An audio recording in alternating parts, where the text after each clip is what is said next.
Dhamma Sahayati.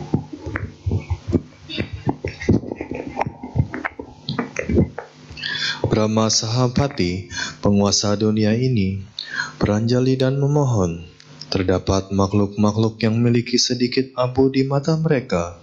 Ajarkanlah Dhamma demi kasih sayang kepada mereka. Namo tassa bhagavato arahato samma sambuddhassa. Namo tassa bhagavato arahato samma sambuddhassa. Namo tassa bhagavato arahato samma sambuddhassa.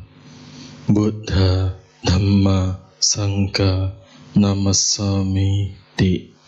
Kepada Buddha, Dhamma dan Sangha saya menghormat.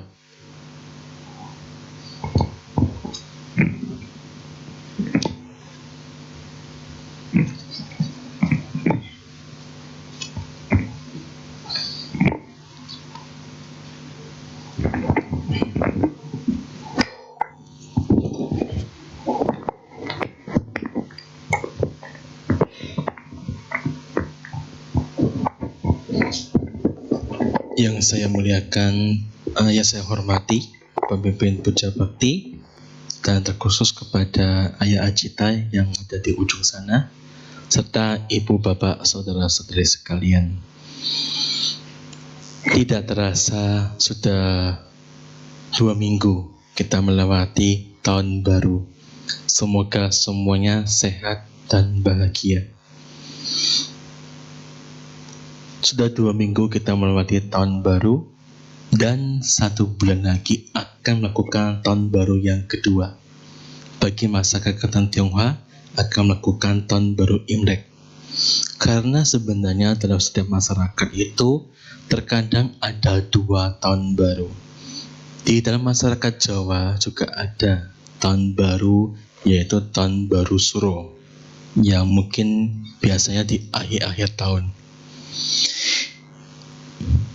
Ibu bapak sekalian, biasanya ketika tahun baru, masyarakat itu punya kebiasaan membuat sebuah resolusi, membuat sebuah tekad atau cita-cita yang ingin dicapai di tahun yang akan datang.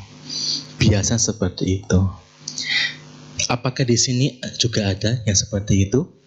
Ketika tahun baru punya cita-cita, punya harapan, semoga di tahun 2024 lebih baik. Ada seperti itu? Ada ya? Oke.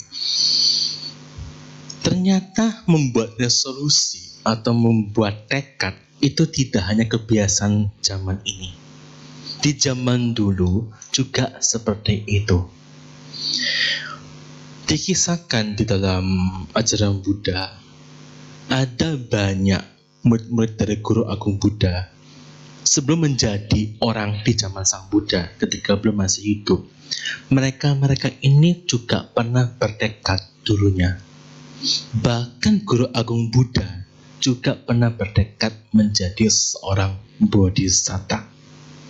Artinya semua itu bisa mencapai titik di sana, mencapai tahap di sana, bisa mencapai tujuan mereka, semua diawali dengan tekad.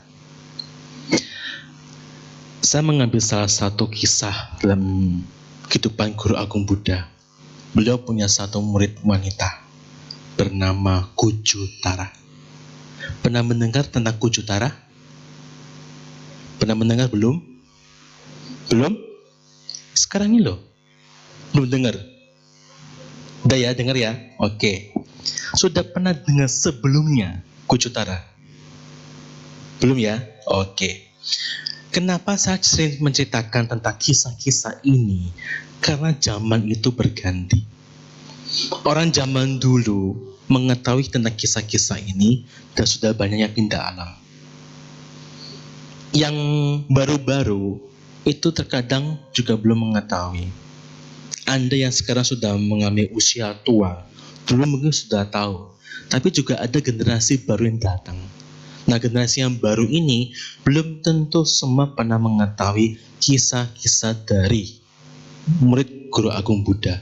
Padahal kisah-kisah ini sangat menarik dan menggugah seseorang untuk belajar dan latihan di dalam ajaran Buddha.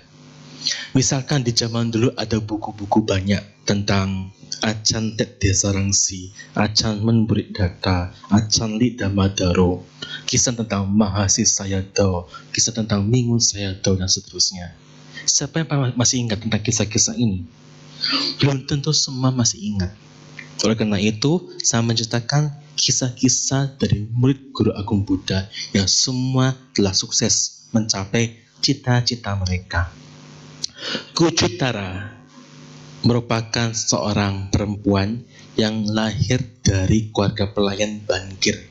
Jadi ada seorang Bangkir punya keluarga pelayan, di situ Kucutara lahir di sana.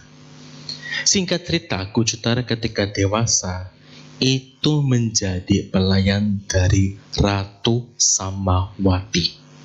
Ratu Samawati merupakan ratu yang sangat terkenal di zaman Guru Agung Buddha karena mempunyai dua hal. Satu, paras, wajah ataupun fisik yang sangat menarik sekali. Kedua, Ratu Samawati ini terkenal akan cinta kasihnya yang begitu besar.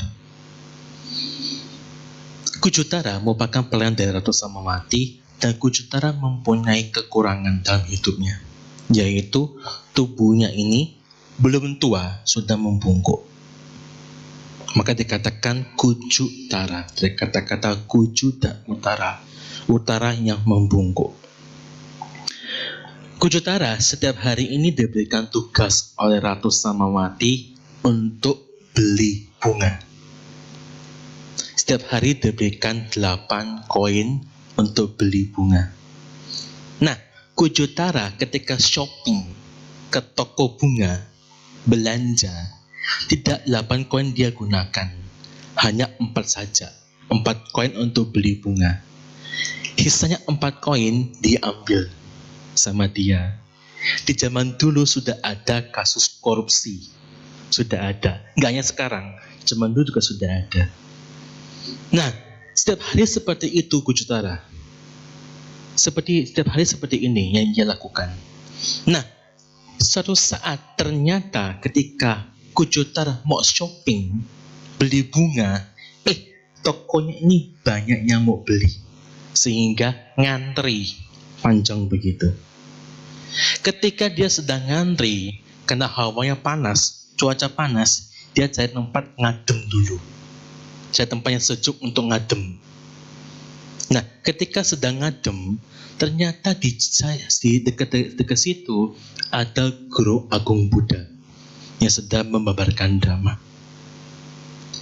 Ketika Kucutara mendengar apa yang disampaikan oleh Guru Agung Buddha, di situ hatinya sangat mudah untuk memahami apa yang disampaikan oleh Guru Agung Buddha, dan di situ Kucutara mencapai tingkat kesucian Sotapanna. Ketika Kucutara selesai mendengar apa yang disampaikan oleh Guru Agung Buddha, kembali ke toko untuk beli bunga. Tapi kali ini dia tidak belanja 4 koin, dia belanjakan 8 koin. Apa diberikan oleh sang ratu dibelikan semuanya, beli bunga. Kemudian dibawa kembali ke istana. Ketika ke istana, sang ratu kaget, loh, hari ini kok bunganya banyak, sedang ada diskon atau bagaimana? Ternyata Kucutara mengatakan yang sejujurnya.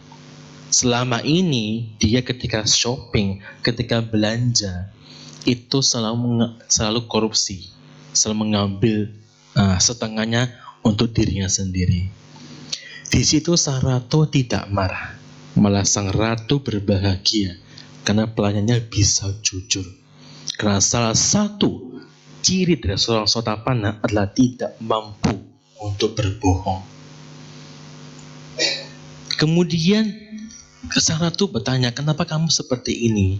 Dan Kucutara menjawab, karena saya mendengar dhamma yang dibabarkan oleh Guru Agung Buddha.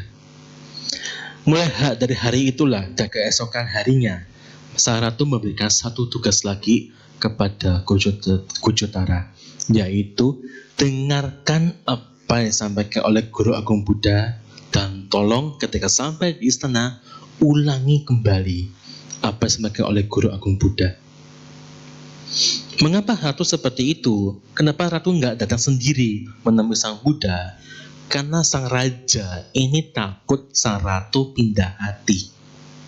Takut sang ratu ini banyak cowok yang naksir.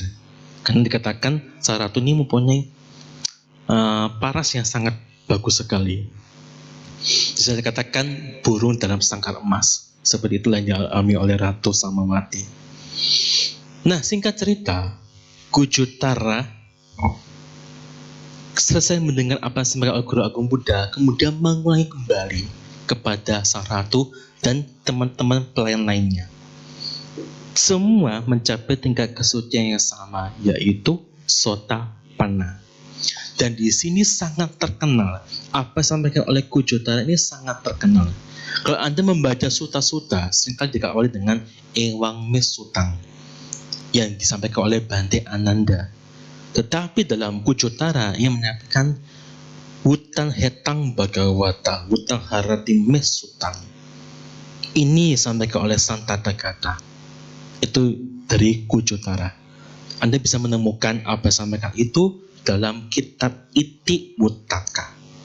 Saya yakin semua pasti bingung apa itu Iti Wuttaka.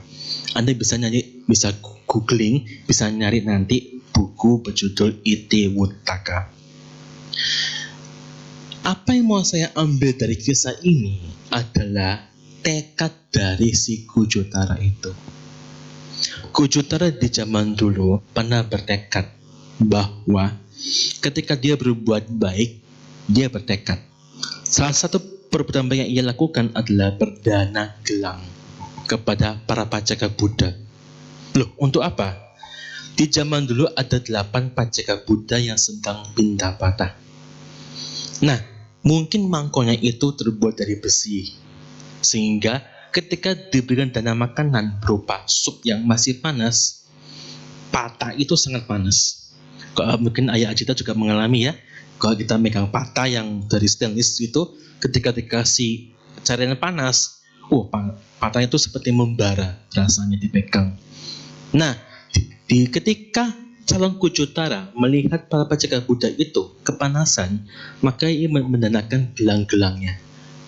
Dipakai oleh para pacaka Buddha sebagai tatakannya, sebagai pegangan untuk memegang patah, sehingga tangan para pacaka Buddha tidak kepanasan. Di situ ia bertekad bahwa semoga dengan perbuatan baik ini saya bisa memahami Dhamma dengan mudah. Artinya apa yang disampaikan itu langsung masuk ke dalam hatinya. Itu tekadnya telah dibuat oleh calon Kujutara. Nah, tapi si Kujutara itu juga punya 2 karma buruk. Sehingga 1, ia menjadi membungkuk, dan 2, dia menjadi seorang pelayan. Kenapa dia membungkuk? Di zaman dahulu, calon Kujutara ini pernah menghina pacaka Buddha dengan mengolok-olok fisik dari pacaka Buddha tersebut. Pacaka Buddha ini badannya membungkuk. Nah, si calon Kujutara ini mengolok-olok, menghina pacaka Buddha tersebut dengan memperagakan seperti tubuhnya pacaka Buddha. Ia mengambil selimut, kemudian ditaruh di punggungnya, dan ia memperagakan seperti pacaka Buddha tersebut. Itu karma buruk yang pertama, sehingga dia menjadi membungkuk. Kenapa dia jadi pelayan? Di zaman dahulu, si calon Kujutara ini pernah menjadi seorang putri, dan di situ ia punya pelayan. Nah, pada hari itu dia punya best friend, punya teman, seorang bhikkhuni yang telah mencapai tingkat kesucian arhata. Lagi jalan berdua, barangnya tiba-tiba jatuh. Seorang putri itu biasanya nggak pernah ngambil langsung, biasanya minta pelayan untuk mengambilkan barangnya. Tapi saat itu tidak ada pelayan, maka dia menyuruh temannya yang bhikkhuni itu mengambil barangnya. temannya sudah mencapai seorang bikuni dan sudah mencapai tingkat kesulitan arahata, berpikir, kalau saya tidak ambilkan, nanti dia marah. Kalau dia marah, lahir di neraka. Tapi kalau saya ambilkan, nanti dia kama buruknya itu menjadi pelayan. Nah, sudahlah, gak apa-apa. Lebih baik dia jadi pelayan daripada lahir di neraka. Oleh karena itu diambilkan dan diberikan. Kama buruk itulah yang membuat si Kucutara menjadi pelayan. Ibu, bapak sekalian, ketika Anda datang ke wihara ikut puja bakti, ikut kebaktian, itu tidak hanya sekedar puja bakti, tapi juga bisa bertekad seperti si Kucutara. Apa tekadnya, Bante? Di dalam Sangiti Sutta di Ganikaya sampaikan ada 4 macam tekad yang bisa Anda buat sehari-harinya. Yang pertama adalah panidithana, tekad bijaksana. Dan bahasa yang mudah dipahami adalah makin hari makin bijaksana. Apa yang maksud dengan bijaksana? Di sini ibu bapak satu, tahu mana yang benar, mana yang salah, mana yang buruk, mana yang baik, tahu. Kedua, percaya sama hukum karma. Apa yang kita lakukan, baik atau buruk, itu kembali kepada diri sendiri. Ketiga, memahami bahwa apapun yang ada itu, yang muncul, semua ada sebabnya. Tidak tiba-tiba langsung muncul. Anda bisa punya hoki, bisa punya berkah, itu juga telah Anda perbuat sebelumnya. Dan tiba-tiba Anda sembahyang ke Sang Buddha, Sang Buddha minta hoki, kemudian Anda tiba-tiba jadi kaya. Tidak mungkin seperti itu. Anda mempunyai keuntungan, mempunyai berkah, mempunyai hoki, semua itu dimulai karena Anda telah berbuat sesuatu, yaitu berbuat baik. Itulah yang harus dipahami. Dan terakhir adalah memahami tentang 4 kebenaran mulia. Itu sebagai cara untuk bisa bijaksana. Di dalam kehidupan Bante Rahula, ketika beliau masih sebagai seorang samanera, beliau setiap hari selalu bertekad. Beliau setiap harinya mengambil pasir segenggam dan beliau bertekad, semoga hari ini saya mendapatkan nasihat sebanyak genggaman pasir ini. Itu mengajarkan kepada kita untuk tidak anti nasihat. Siapa di sini yang dulunya mungkin pernah diberikan oleh nasihat dari orang tuanya, kemudian menjadi marah? Siapa? Ada? Ada? Kok diem? Ada ya?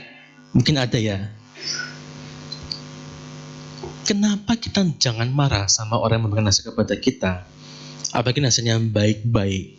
Jika seseorang memberikan nasihat yang baik kepada kita, berarti dia peduli dengan kita.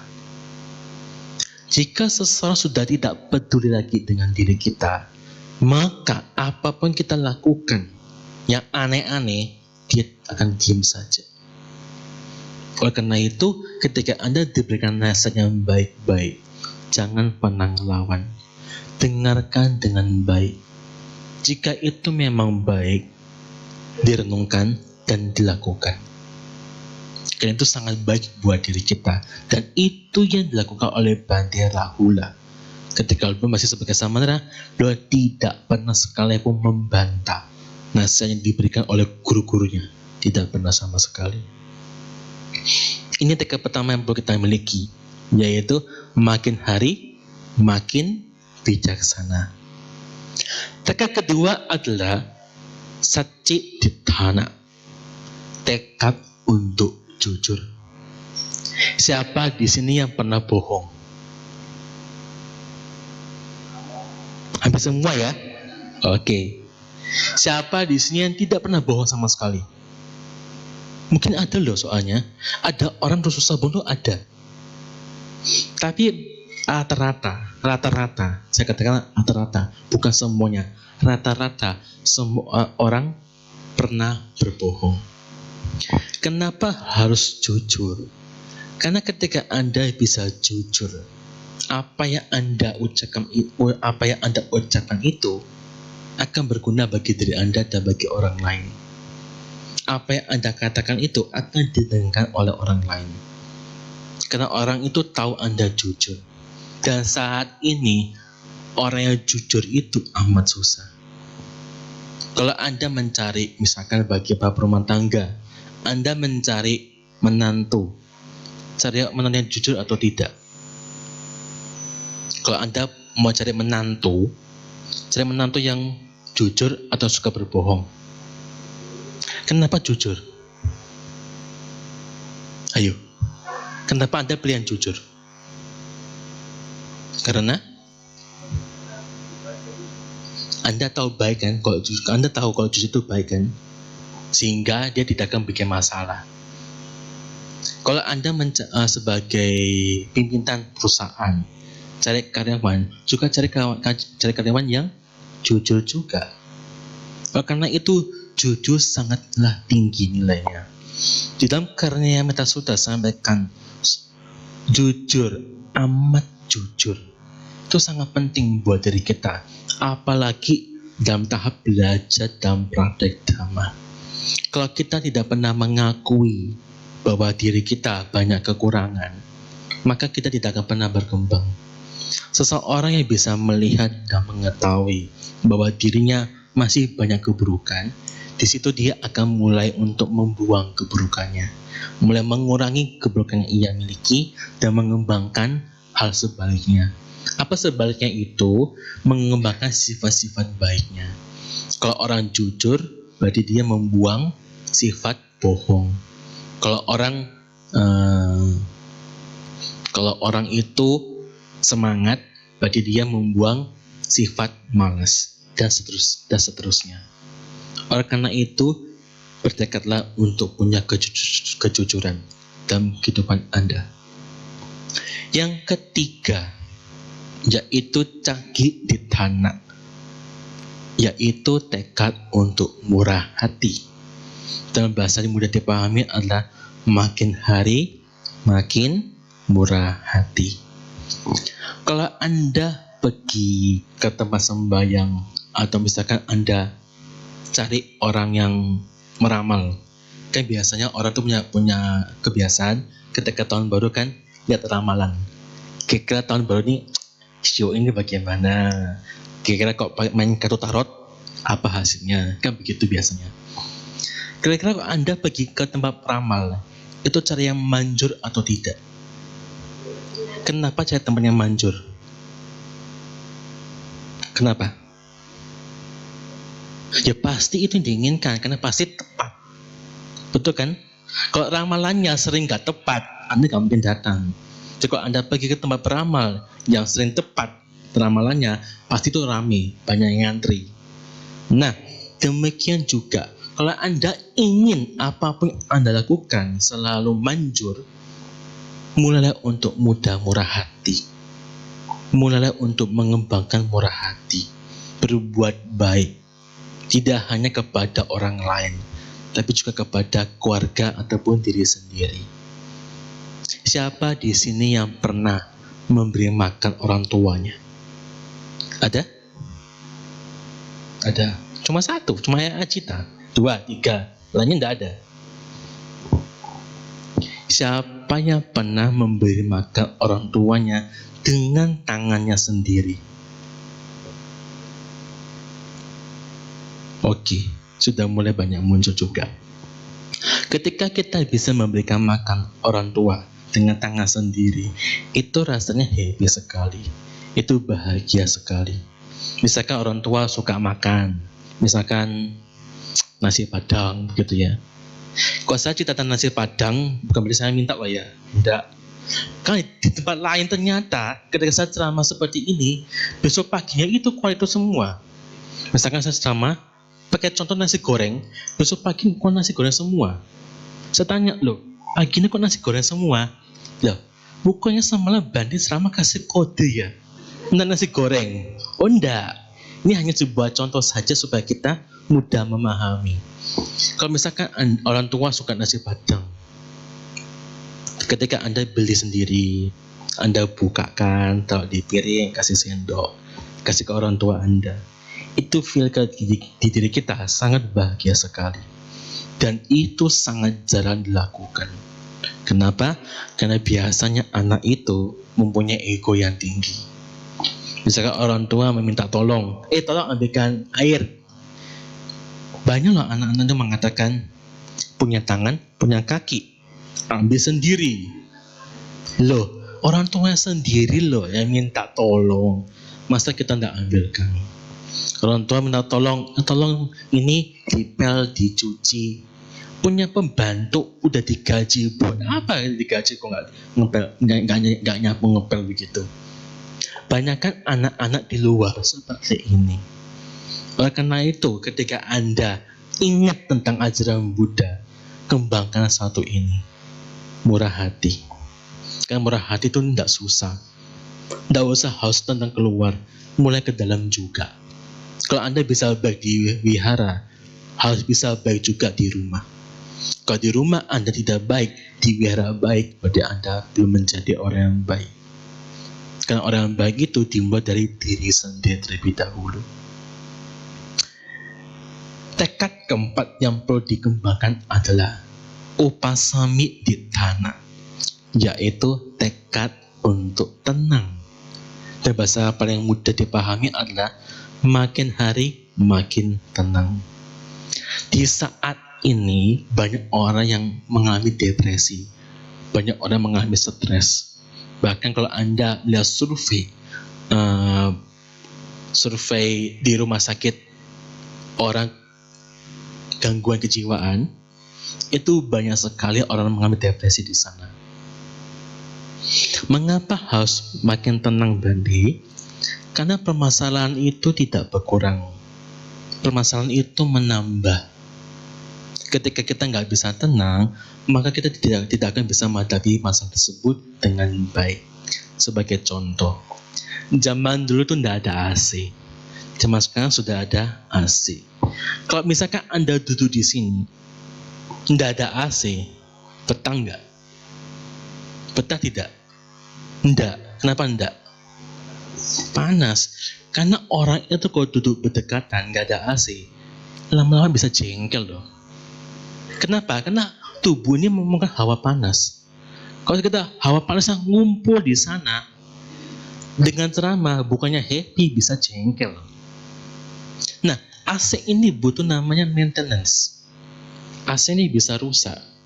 Nah, muncul masalah baru ketika rusak. Zaman dulu nggak ada lampu, sekarang sudah ada lampu. Itu juga butuh maintenance. Kalau lampunya rusak, nggak diganti kegelapan, itu juga bikin masalah yang baru. Sound system, misalkan mic dan speakernya, kalau itu bermasalah, Anda dengan sama juga tidak nyaman.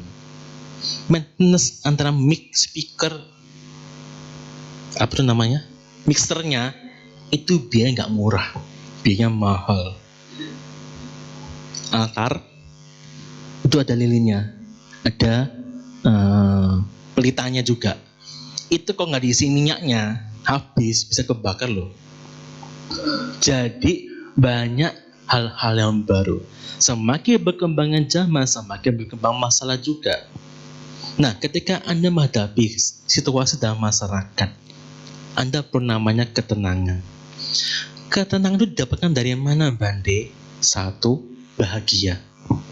Bahagia dari mana, Bande? Pertama, tidak berbuat buruk. Itu kebahagiaan pertama.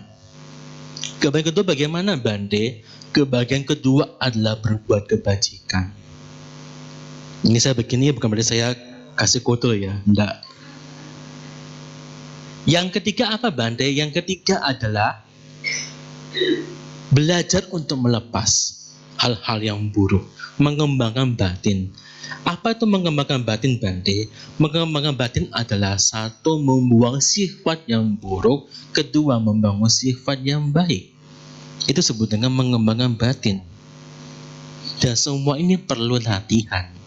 Maka Bante katakan di awal tadi, belajar makin hari makin tenang.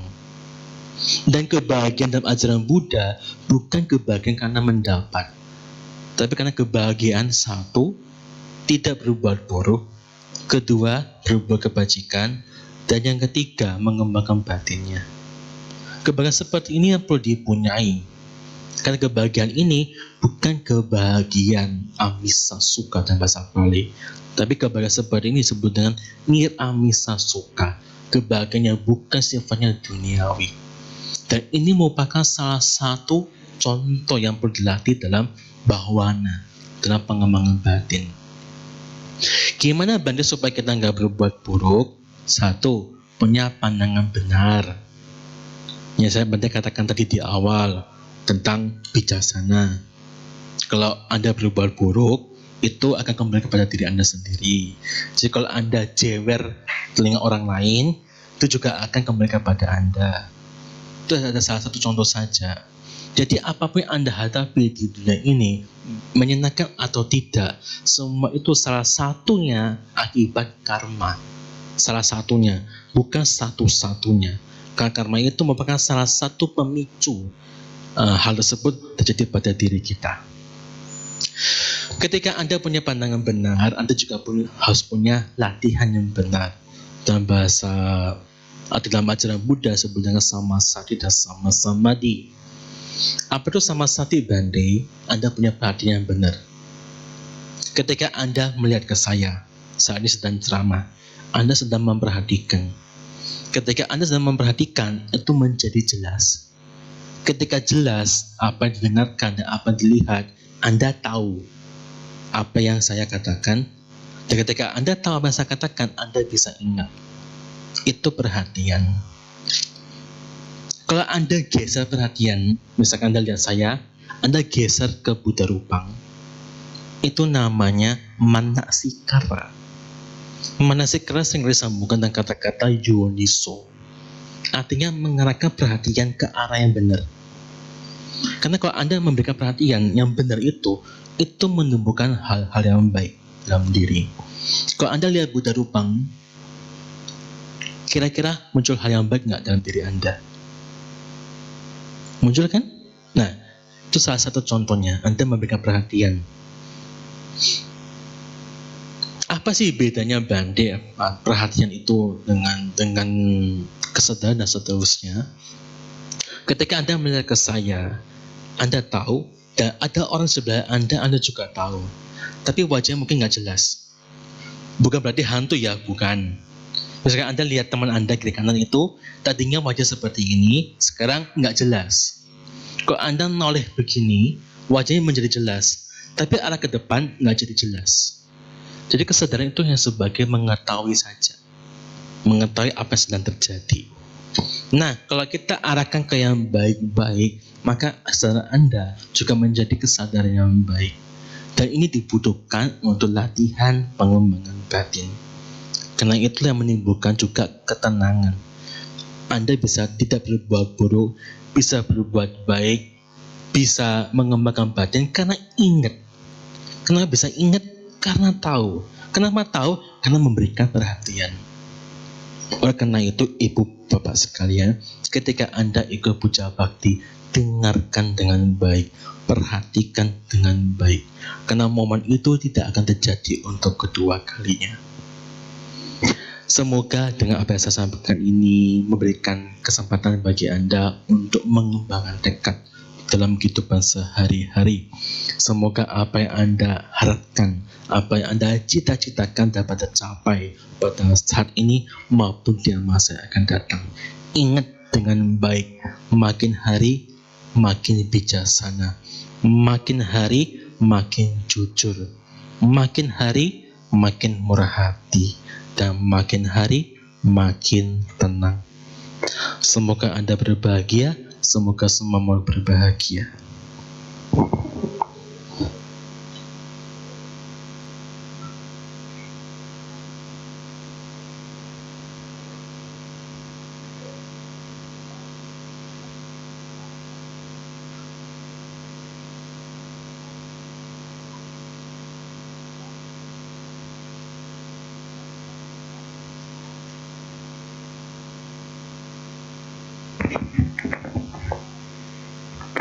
Masih ada beberapa waktu untuk diisi dengan tanya jawab. Tanya jawab bisa dilakukan dengan dua cara, yaitu bertanya secara langsung kepada Yang Mulia Bante Jayasilo, atau yang kedua dengan dituliskan di sebuah kertas yang terdapat di bangku para hadirin.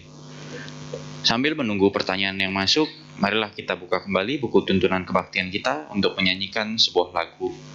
Kepada petugas kami persilahkan.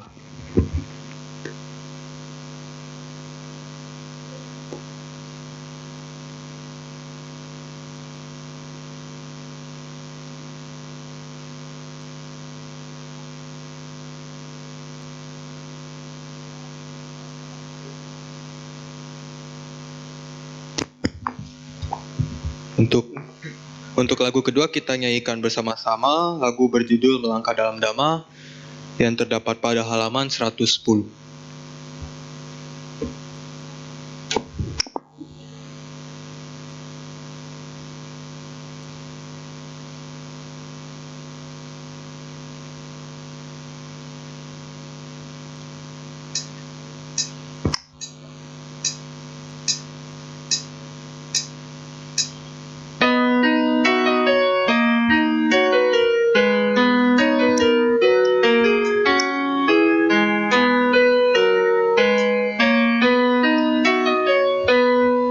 Sudahkah menjadi umat sejati yang melangkah selalu dalam dhamma? Mengertikah kita jalan yang dilangkah untuk mencapai kebahagiaan? Laksanakan semua 5 sila yang mulia agar melangkah di kebenaran. Kembangkanlah pula rasa cinta kasih agar selalu jauh dari permusuhan. Kikislah semua loba dosa dan moha, tingkatkan kebijaksanaan diri. Satukan tekad untuk menjalankan dhamma suci yang mulia. Yakinlah selalu pada Buddha Dhamma. Kasihi semua manusia di dunia. Hari-hari pastikan bahagia.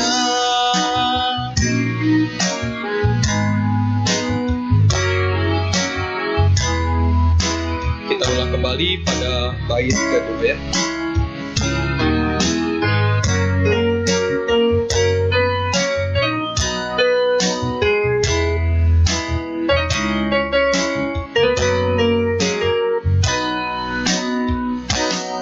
Laksanakan semua 5 sila yang mulia agar melangkah di kebenaran. Kembangkanlah pula rasa cinta kasih agar selalu jauh dari permusuhan. Kikislah semua loba dosa dan moha, tingkatkan kebijaksanaan diri. Satukan tekad untuk menjalankan dhamma suci yang mulia. Yakinlah selalu pada Buddha Dhamma. Kasihi semua manusia di dunia. Hari-hari pastikan bahagia. Seribu dimulai satu langkah. Marilah kita mulai melangkah. Satukan tekad untuk menjalankan dhamma suci yang mulia. Yakinlah selalu pada Buddha Dhamma. Kasihi semua manusia di dunia. Hari-hari pastikan bahagia. Kita jelang esok yang bahagia.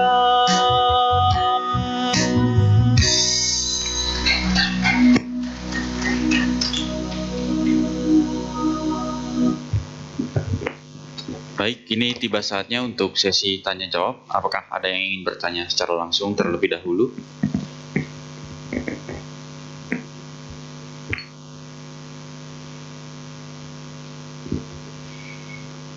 Baik, jika tidak ada, mungkin Bante bisa menyimpulkan kesimpulan atas Dhamma Desana pada malam hari ini. Jika tidak ada, saya boleh bertanya ya? Kita tanya jawab toh? Oke, baik. Pertanyaan saya sangat mudah, dijawab saja. Pertanyaan saya adalah, sesi saya saat ini udah cukup ya? Udah cukup ya? Udah cukup belum? Cukup ya? Oke, tutup dah.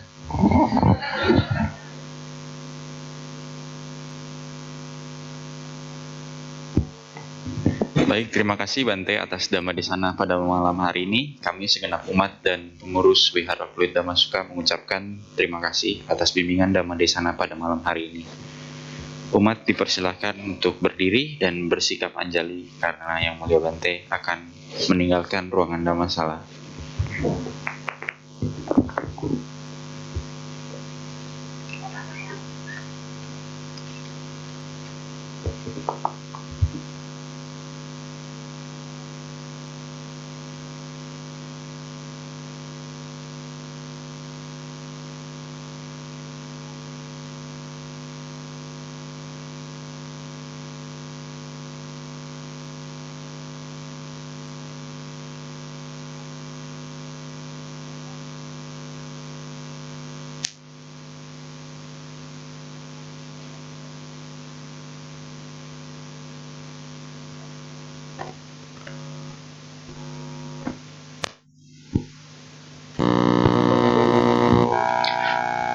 Para hadirin kami persilahkan untuk duduk kembali.